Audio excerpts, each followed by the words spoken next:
There's a very specific kind of tension that shows up right before something shifts.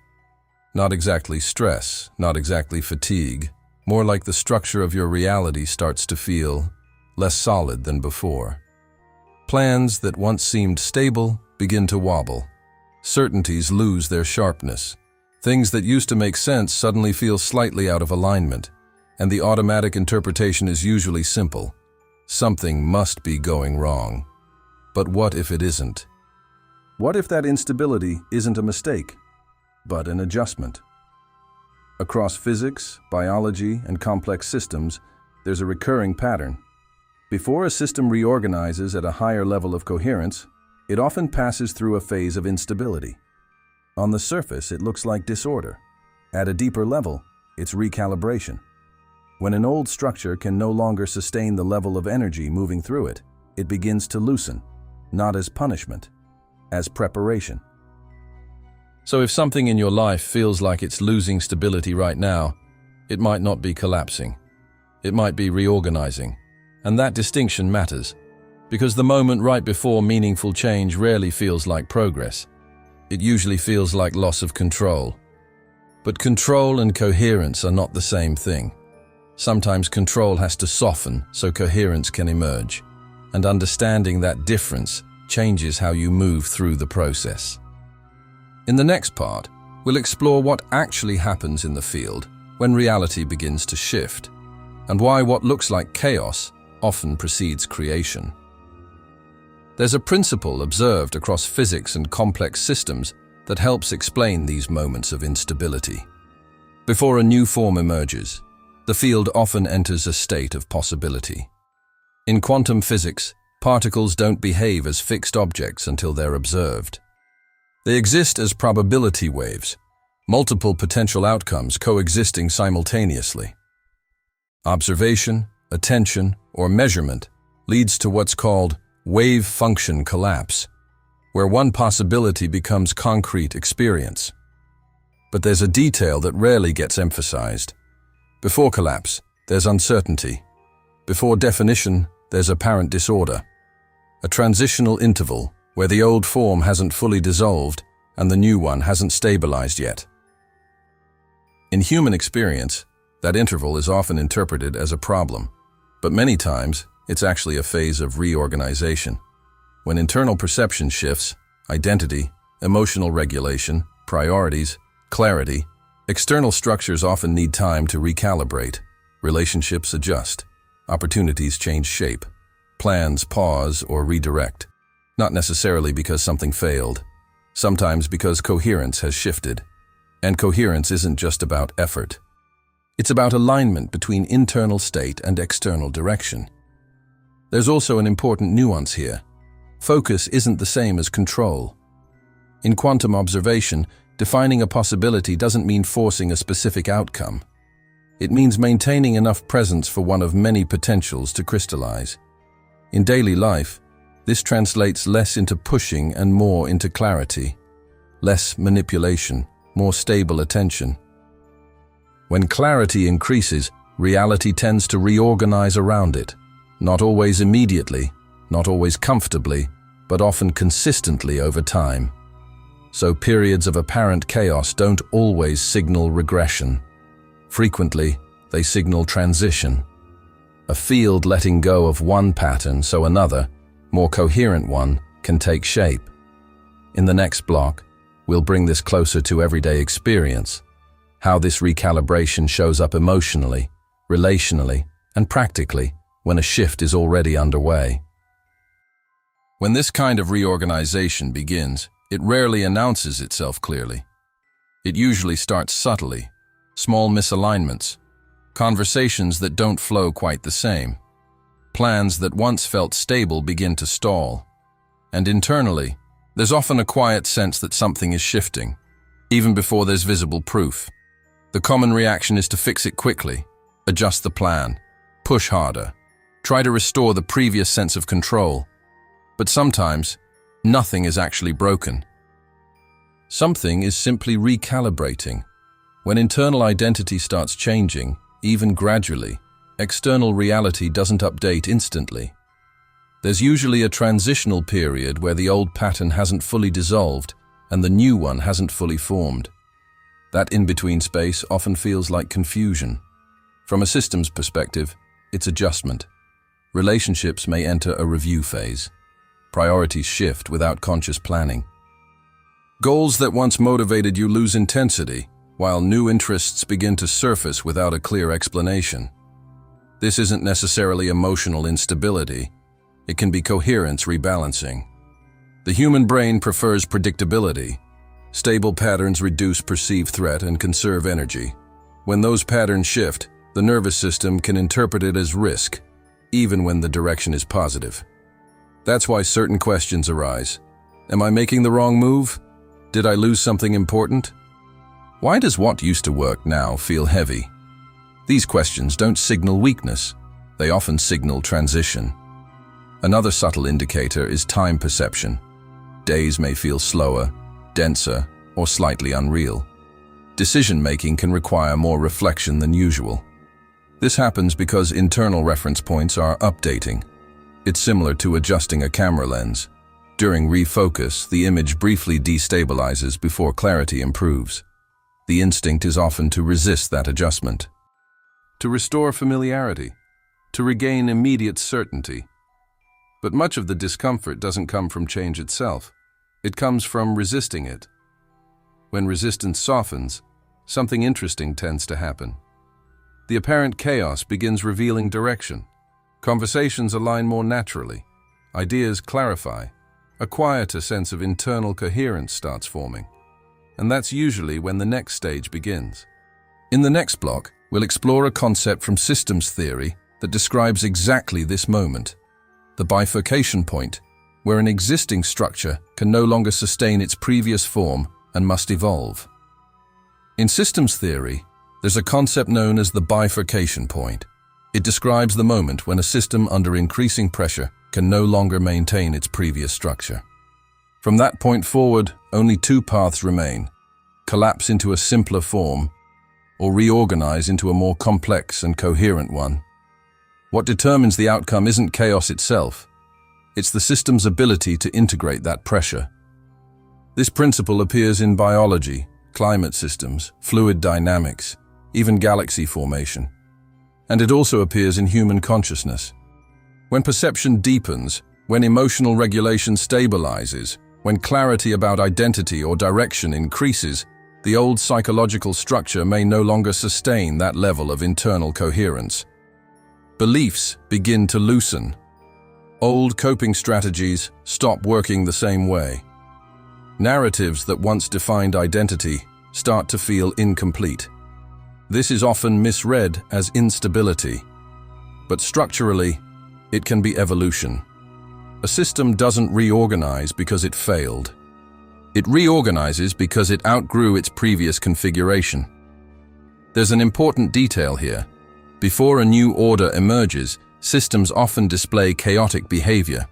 Small fluctuations become amplified. Predictability temporarily decreases. Stability seems reduced. Yet this phase isn't an error. It's active reorganization. In personal experience, this can show up as heightened sensitivity, emotional fluctuations, reassessment of priorities, or the quiet sense that something familiar is dissolving. The mind may interpret this as loss of stability, but stability isn't always the highest goal of a living system. Coherence is, and coherence doesn't mean rigidity, it means alignment among internal elements. When thoughts, emotions, and actions stop pointing in the same direction, recalibration begins, sometimes gently, sometimes with intensity. At the bifurcation point, the old structure simply can't sustain the new energy. And a silent choice appears: contract back toward familiarity, or allow reorganization to unfold. Contraction restores short-term certainty. Reorganization opens long-term coherence. In the next block, we'll move this understanding from theory into physiology, the nervous system, emotional regulation, and how the body participates in every meaningful transformation. Every meaningful transformation eventually passes through the body. Before it becomes an external shift, it first shows up as an internal adjustment, and that adjustment is processed largely through the nervous system. When familiar patterns begin to dissolve, the body often interprets uncertainty as potential threat. Not necessarily because something is wrong, but because predictability is temporarily reduced. That's why periods of transition can bring sensations like unusual fatigue, emotional fluctuations, difficulty focusing, a subtle sense of urgency without a clear cause. These experiences don't automatically indicate regression. Often, they reflect recalibration. There's a concept known as heart-brain coherence. It describes a state where heart rhythm, breathing patterns, and neural activity become synchronized. In that state, emotional clarity tends to increase, decision-making stabilizes, and stress responses soften. Coherence doesn't eliminate challenge. It changes how challenge is processed. During a personal bifurcation point, the nervous system is essentially learning a new baseline, a new way of feeling safe without relying on previous patterns of control or constant vigilance. That learning process can feel unfamiliar at first. Sometimes the discomfort isn't caused by external events. It's the body adapting to a different internal reference. Interestingly, the body often already knows how to regulate itself. Slow, rhythmic breathing reduces alert activation. Grounded attention lowers mental noise. Moments of emotional neutrality signal integration in progress. But the mind often interferes. It tries to interpret every sensation as a problem to solve. Growth, however, isn't purely cognitive. It's biological adaptation. When identity shifts away from fear-based or control-based patterns, the nervous system gradually relearns stability. And relearning stability can temporarily feel unstable. Instead of asking, "How do I make this stop?" a more useful question might be, "How do I remain internally stable while this adjusts?" Because when internal coherence stabilizes, perception changes. And when perception changes, the way reality organizes around you often shifts as well. In the next block, we'll move into one of the most delicate phases of transformation, the dissolution of the old identity, and why that stage can feel like loss before it feels like freedom. There comes a phase in many transformation processes where the issue is no longer external circumstances. It becomes identity, because the reality someone consistently experiences is closely tied to how they perceive themselves, not just consciously, but emotionally and behaviorally over time. When that internal perception begins to shift, the previous identity can lose stability. And at first, that doesn't always feel liberating. Sometimes, it feels like emptiness. Things that once defined who you were start losing emotional weight. Certain reactions soften. Ambitions that once drove you intensely may feel less urgent. Even recurring conflicts can simply lose relevance. This often raises a quiet question. If I'm no longer that version of myself, who am I becoming? This isn't necessarily crisis. It can be transition. Psychologically, this stage is often described as a reorganization of the self, updating beliefs, emotional responses, and behavioral patterns that previously structured identity. From a more energetic perspective, using that language symbolically, it resembles a baseline frequency shift. An older pattern losing dominance, while a new one gradually stabilizes. That's why emotional neutrality sometimes appears. And neutrality isn't apathy. Often it's integration. It's when automatic reactions begin giving way to conscious response, less impulsive reactivity, more deliberate presence. The challenge is that the human mind prefers definition. It likes clarity about who you are, where you're going, what to expect. Temporary dissolution of those reference points can feel uncomfortable, but this phase serves a function. It creates space. Space for new emotional patterns, new decisions, new interpretations of reality. Without that interval, the old identity would continue organizing experience, even if it no longer matched your current direction. Externally, this may look like pauses. Projects slow down, relationships recalibrate, plans become less defined, not necessarily because of blockage, often because alignment is underway. Gradually, as the emerging identity stabilizes, decisions begin flowing again, but usually with less internal conflict and more coherence. In the next block, we'll look at practical indicators that this reorganization is already happening, even when visible progress seems limited. 7. Not every transformation is immediately visible. Many meaningful shifts begin internally long before external reality reflects them. And during that interval, it's common to feel as though nothing is happening, when in reality, subtle reorganization is already underway. There are a few recurring indicators of this phase. They're not rules, and not everyone experiences all of them. But recognizing these patterns can help interpret the process with greater clarity. One of the most common signs is unexpected emotional fluctuation. Old feelings may resurface without an obvious cause. Memories, sensitivities, or reactions you thought were resolved can briefly reappear. This doesn't necessarily mean regression. Often it's integration, unresolved emotional energy completing its cycle before stabilizing.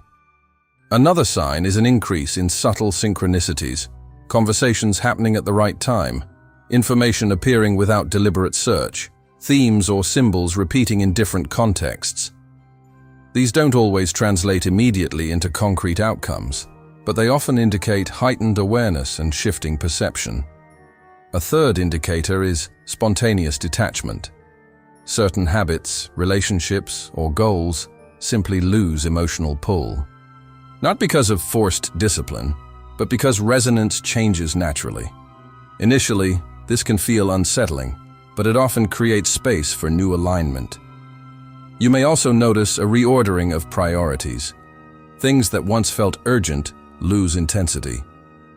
What previously seemed secondary starts gaining importance. This usually reflects deeper value realignment, less driven by external expectation, more by internal coherence. And then there's a quieter signal, unexpected moments of calm within uncertainty. Even when external circumstances remain unclear, brief periods of internal stillness appear. Not dramatic peace, just a subtle sense of steadiness. These moments often indicate the nervous system beginning to stabilize around a new baseline. None of these signs guarantee immediate external results, and that's important. Transformation rarely follows a straight, linear timeline. It often unfolds first perceptually, then emotionally, then behaviorally, and only later externally. Interpreting this process as failure can interrupt it prematurely. Recognizing it as recalibration allows it to continue more smoothly. In the next block, we'll explore a key paradox: why reality tends to respond less to conscious desire and more to sustained internal coherence over time. There's a widely shared idea that reality responds mainly to what people want. But in practice, reality tends to respond more consistently to what is sustained with coherence. Desire is often momentary, coherence is ongoing, and that distinction changes how transformation actually unfolds. Someone can consciously want change, expansion, or a new chapter, but if the dominant emotional state remains fear, urgency, or persistent doubt, the signal being maintained doesn't fully match the desire being expressed.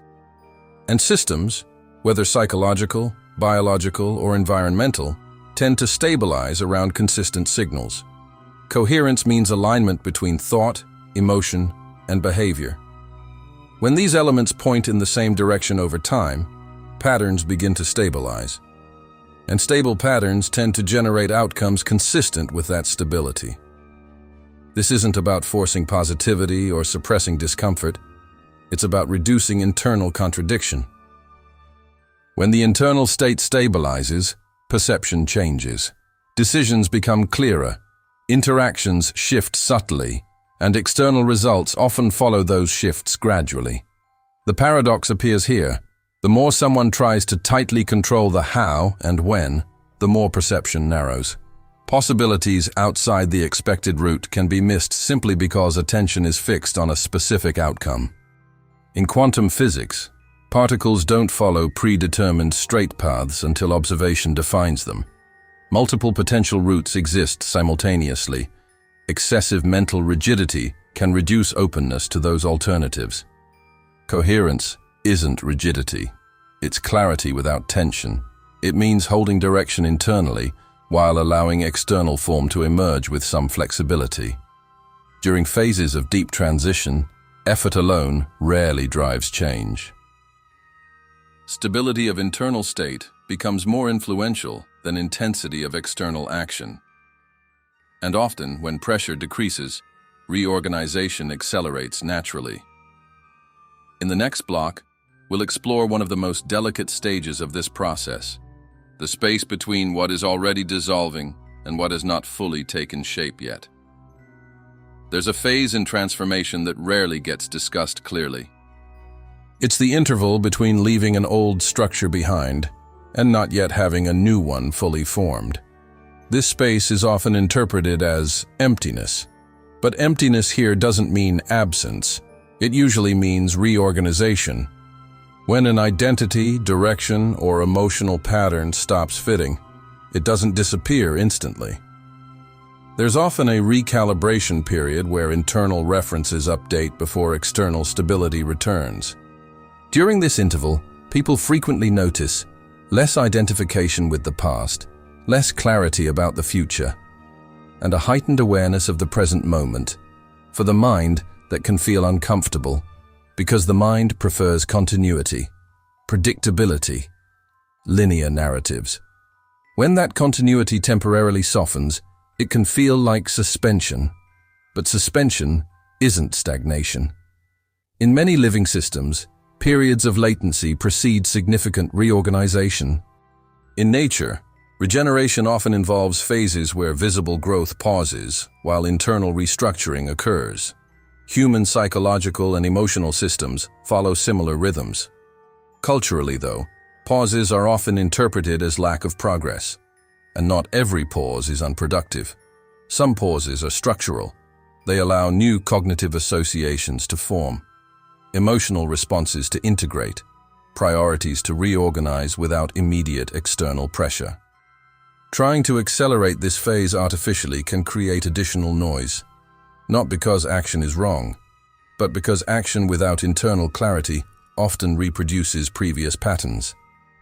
A more stable approach is presence, observing without labeling everything as a problem, allowing clarity to emerge gradually, recognizing that not all productive phases are externally visible. Over time, this transitional zone starts revealing direction. Conversations align more naturally. Decisions require less internal conflict. A quiet sense of coherence begins to build. And when that happens, what once felt like disruption often reveals itself as continuity, just at a different level of organization.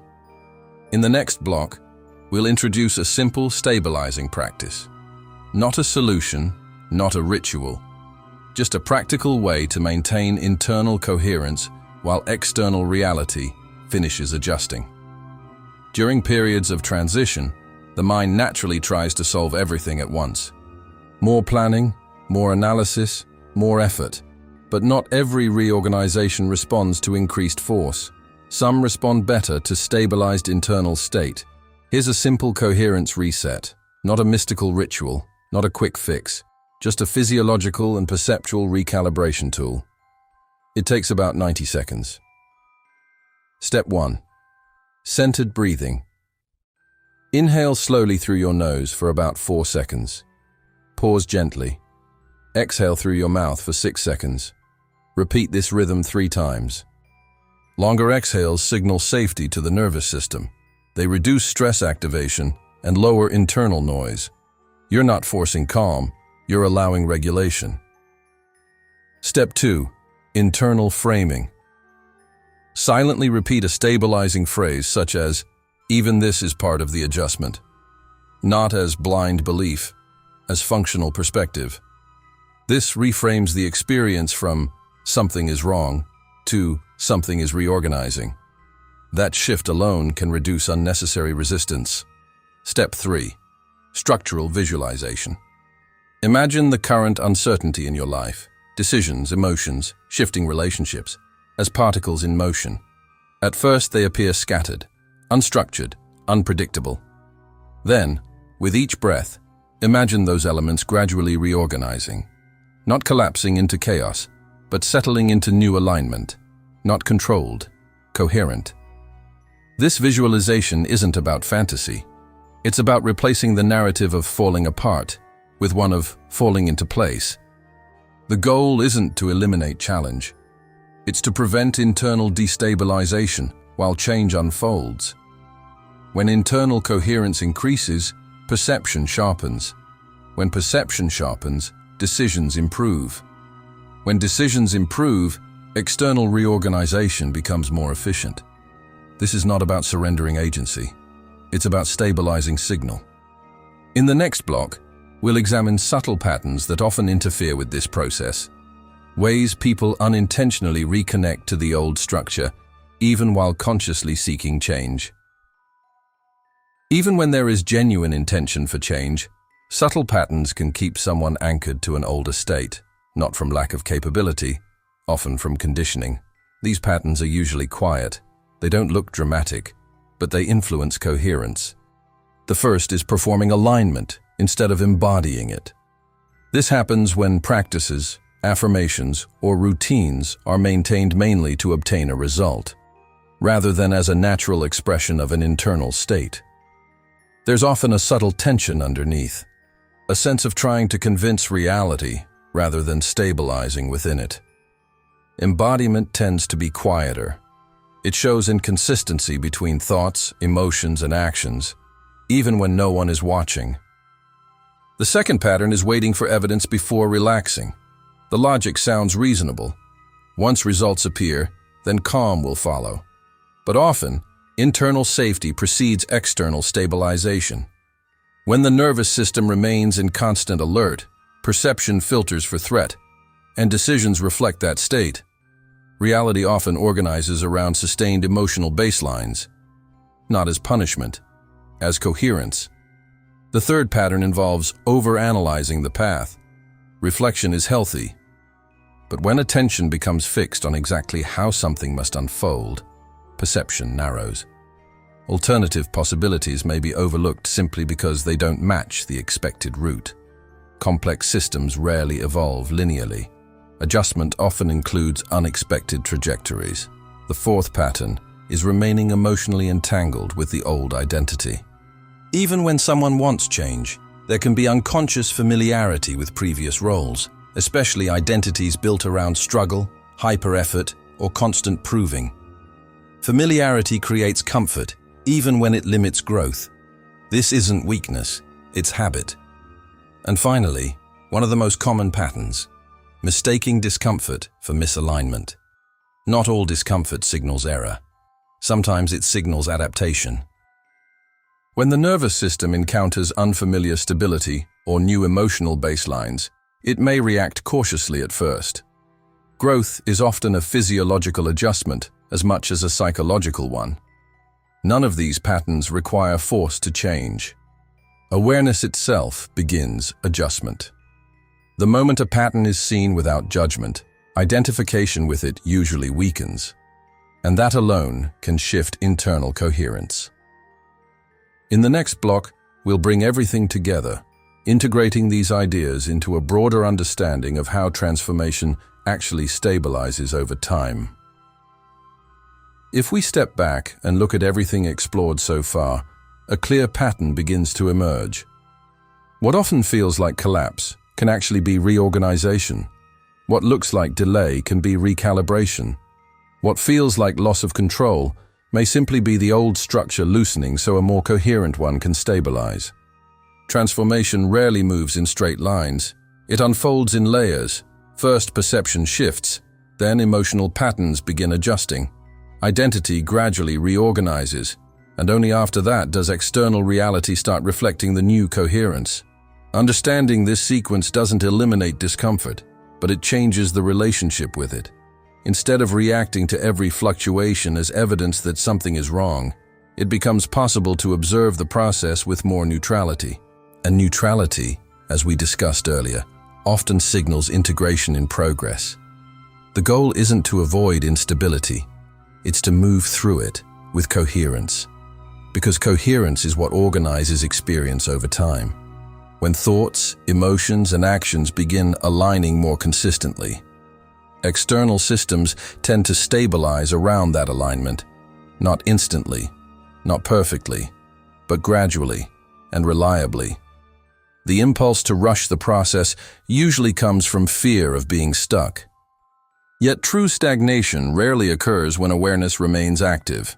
Repetition tends to persist more from unconscious resistance than from the transitional phase itself. Shifting the question helps.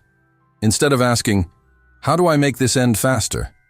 a more stabilizing question becomes, "How do I move through this with clarity and steadiness?" That subtle change influences decisions, and repeated small decisions reshape trajectories. So if something currently feels uncertain in your life, it may not be a detour, it may be structural updating. Not every uncomfortable phase signals misalignment. Sometimes it signals expansion, and when internal coherence stabilizes enough, what once looked like disruption often reveals itself as continuity, just operating at a different level of organization. In the final block, we'll close this cycle with a calm synthesis and a simple invitation for those who feel aligned with this perspective. If something in this exploration resonated with you, it may not be accidental. Often, perspectives like this become relevant precisely when internal perception is already shifting, when familiar explanations no longer fully capture what you're experiencing, and a broader framework starts making more sense. This space exists for that kind of reflection. To explore transformation without drama, to connect science, awareness, and lived experience calmly, to approach change as coherence adjustment rather than constant struggle. If that perspective feels aligned, staying connected here can simply support that ongoing clarity. Not as a solution, not as urgency, just as continuity, a place where these ideas continue to be explored with depth and steadiness. Subscribing isn't about becoming someone new.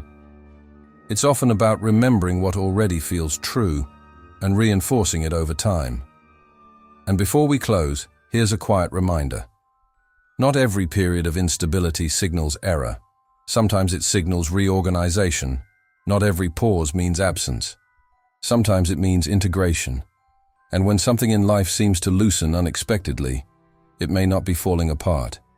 It may just be making space for a version of reality that matches who you're becoming now. No rush, no force. Just enough presence to recognize when the shift is already underway, even if it's still quiet.